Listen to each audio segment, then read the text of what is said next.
Kroukamp het gevra, wat meer wil julle hê? En ek wil eerlik wees, op daai oomblik het dit seer gemaak. Nie omdat dit onredelik was nie, maar omdat ek dit al so baie keer gehoor het. Van linkse en liberale mense. Van mense wat hulle self ons vriende beskou, wat dink hulle is slimmer as ons en baie keer paternalisties met ons praat. Julle het 'n grondwet. Julle het universiteite, julle het skole, julle het 'n voetspoor. Wat meer? Wat soek julle? Kom ons wees eerlik oor wat Piet eintlik gesê het. Hy is nie 'n dom man nie. Hy's 'n politieke analis van formaat. Hy ken die stelsel en juist daarom moet ons sy argument ernstig opneem. En juist daarom moet ons dit deeglik ontleed. Hy sê 64% van die privaat sektor word deur wit mense okkupeer. Die dominante kultuur is westers. Die beste skole is Afrikaans. Die beste universiteit het Afrikaanse wortels en sy gevolgtrekking? Jy kan nie 'n groter voetspoor kry as wat Afrikaners reeds het nie. Hy het dit gesê asof dit 'n antwoord is. Dit is nie 'n antwoord nie. Dit is 'n afleidingstaktiek en 'n baie skelm een. Want kyk watter patroon skuil agter hierdie soort redenasie. Ek het dit al jare gesien. Stap 1. Geskiedenis begin by 1994.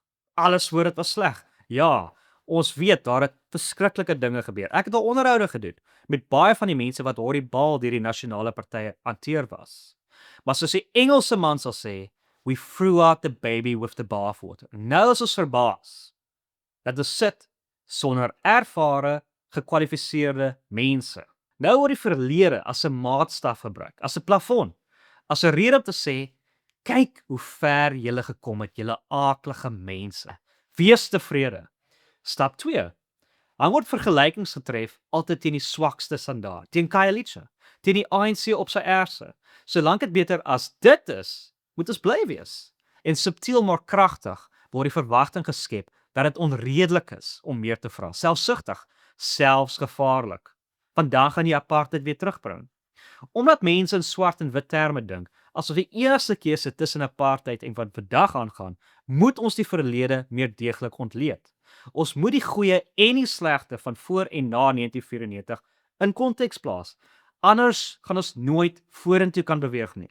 Sodra jy hierdie patroon sien, kan dit nie ons sien nie. En dan kyk jy na die syfers wat gebruik word om ons stil te maak. 64% van die privaat sektor. Hoeveel van daai posisies is polities kwesbaar? Hoeveel mense hou elke dag hulle mond omdat hulle weet bevordering van transformasie tel kaarte afhang? Die beste skole is Afrikaans. Maar hoeveel van daai skole veg tans in howe vir hulle bestaansreg? Hoeveel ouers betaal regskostes net om 'n kind se taalreg te beskerm? Die beste universiteit het Afrikaanse wortels, maar Afrikaans self by verskeie van hierdie universiteite is al feitelik verwyder as voertaal. Maties, tikkies. Die stryd is nie verby nie, dit is aan die gang. En as dinge so goed gaan hierso, hoekom het so baie Afrikaners al die land verlaat? Die statistiek wat ons moet kalmeer, is presies die statistiek wat bewys dat daar nog baie is om voor te veg. Maar ek wil verder gaan, omdat ek dink ons mis 'n dieper punt hierso. Piet vra, wat meer wil julle hê? Die werklike vraag agter die vraag is, wat is die doel van 'n kultuur? Wat is die doel van 'n taal? Wat is die doel van 'n gemeenskap? Is dit net om te oorleef?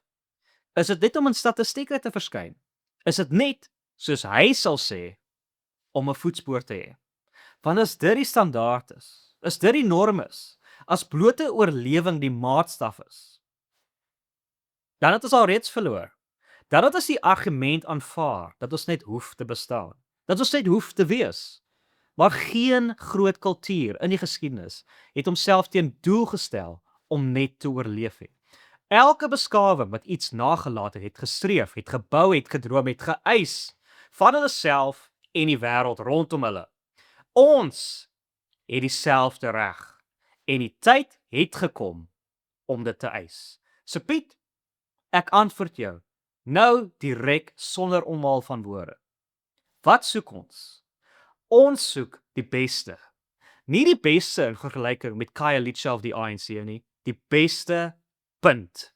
Naby 300,000 mense het gestop, geluister, iets het in hulle geruk. Nie omdat ek iets niets gesê het nie, maar omdat ek hardop gesê het wat baie van julle al lank in julle harte dra. Ek was nog nooit 'n Afrikaner nasionalis nie, nie uit skaamte nie, maar juis omdat daardie selfde mense wat nou uit die bosse uitkruip om my 'n linkse liberalis te noem, my al jare lank afgeskrik het. Die ironie, ek is waarskynlik so ver as moontlik van wat hulle my noem. Maar iets het verander en ek dink julle voel dit ook. Kyk, ons is nie eenders nie. Die Noord is meer konservatief. Kaapstad is meer liberaal. Ons verskil oor politiek, oor geloof, oor rugbyspanne. Maar onder dit alles deel ons iets diep. Iets wat nie so maklik weggepraat kan word nie. En wanneer jy aangeval en uitgewis word, val jy terug op wat jy ken. Jou taal, jou kultuur, jou mense. Ek begin dit in te sien. Dit is nie 'n swakheid nie. Dit is die fondament. Onthou die Anglo-Boereoorlog wat julle so lekker hou van om oor te praat in die kommentaar. Die twee republieke, die ZHR en die Vrystaat, het mekaar nie altyd gelyk geval nie. Hulle het verskil. Maar toe die Britte gekom het, het hulle skouer aan skouer gestaan. Nie omdat hulle dieselfde was nie, maar omdat die bedreiging groter was as die verskille. En in die Amerikaanse revolusie, die noorde en die suide het mekaar gehaat. Maar toe die Britte gedreig het om in te meng, het hulle eenheid gevind in iets groter as hulle self. Geskiedenis fluister iets vir ons. Jy hoef nie eenders te wees om saam te staan nie. Van die werklike vyand, dit is nie die boer teen die Kaapenaar nie. Dit is nie konservatief teen liberaal nie.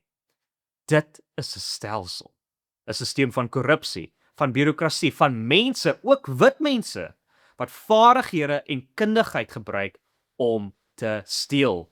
Nie uit nood nie, uit gier. Rekenkundige firmas, internasionale organisasies soos Bain & Company. Vletjiebasis het al by dit in die gesig gesê. En die ANC stelsel wat dit alles moontlik maak. Dit is waar ons oë op moet wees. Maar hier is wat vir my hoop gee.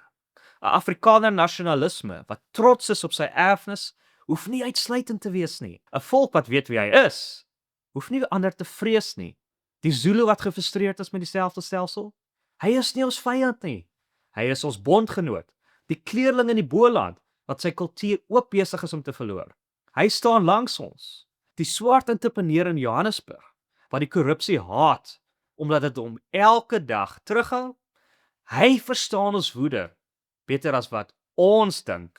Selfbeskikking is nie 'n droom vir slegs een groep nie. Dit is 'n reg vir almal wat moeg is vir 'n stelsel wat hulle vergeet het. So ek sê jou nou vandag, ek gaan my Afrikaans slyp. Ek gaan meer praat, meer vra, meer luister. Maar ek kan dit nie alleen doen nie. En ek wil dit nie alleen doen nie. Kom ons gesels, kom ons verskil, kom ons bou saam. Want die enigste pad na vryheid loop deur mekaar.